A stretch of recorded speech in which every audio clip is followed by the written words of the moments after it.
Дуня боксының эфсанесі Украиналы Владимир Кличко ихтисаси карьерасының бетмесі аққанда илан етті.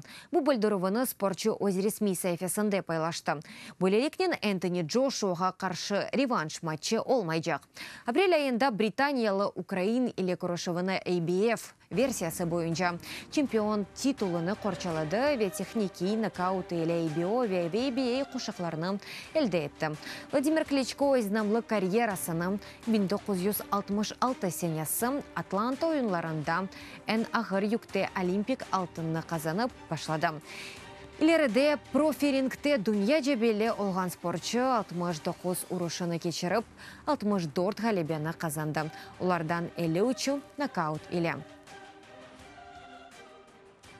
Я делаю это с некоторым волнением. Бұны біраз ежанланы пәтем. Ама яны сынывларға бұтынлей азырам. Веменім невбеттікі планлаштырылған карьерамның дау иле мұфакетлі олғанына үміт етем.